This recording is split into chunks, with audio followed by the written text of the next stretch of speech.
कशिश और स्वागत है आपका नेक्स्ट 9 न्यूज में। अब यहाँ पर उद्धव और शिंदे के बीच में भिड़ंत नहीं देखने को मिल रही। भिड़ंत हो रही है तो यहाँ पर बीजेपी और शिंदे गुट में ही हो रही है।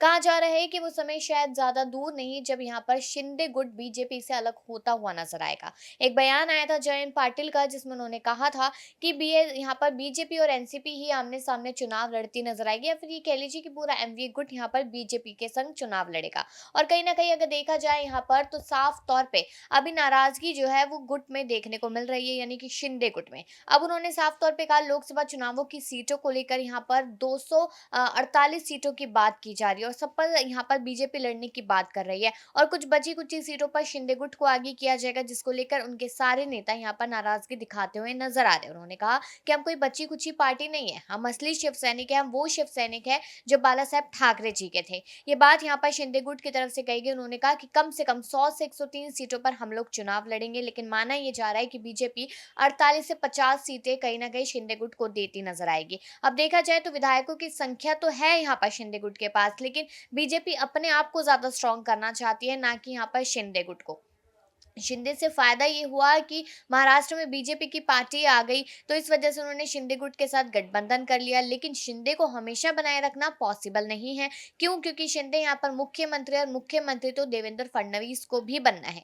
और यहाँ पर अब इस तरीके की तमाम जानकारियां सामने आ रही है। दूसरी तरफ देखा जाए तो सुप्रीम कोर्ट ने फैसले को अभी तक सुरक्षित रखा हुआ है, लेकिन उस फैसले को कब सामने लाया जाएगा ये सवाल यहाँ पर बना हुआ है। तो कहीं ना कहीं शिंदे गुट की मुश्किलें उसको लेकर भी लगातार बढ़ती हुई नजर आ रही है। यहाँ पर उद्धव गुट कह चुका है कि लोकसभा चुनावों में पूरा एमवी एक साथ चुनाव लड़ता नजर आएगा। कुछ सीटों पर उद्धव ठाकरे गुट, कुछ सीटों पर एनसीपी और 8 सीटों पर यहाँ पर कांग्रेस पार्टी। लेकिन वहां पर इतनी ज्यादा अंतर्कलह देखने को नहीं मिल रही जितनी ज्यादा शिंदे गुट में और यहाँ पर बीजेपी में देखने को मिल रही है।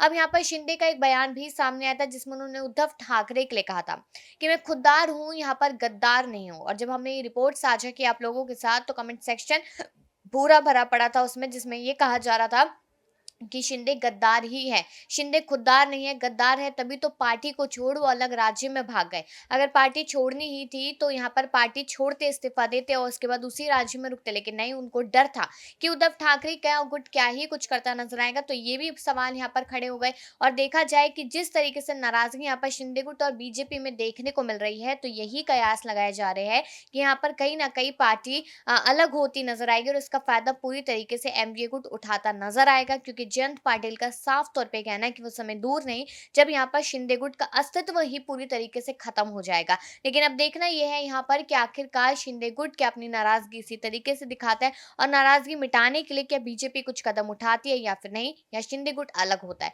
इस पर अपनी राय जरूर दीजिएगा और बाकी ऐसी खबरों के लिए देखते रहिए नेक्स्ट 9 न्यूज।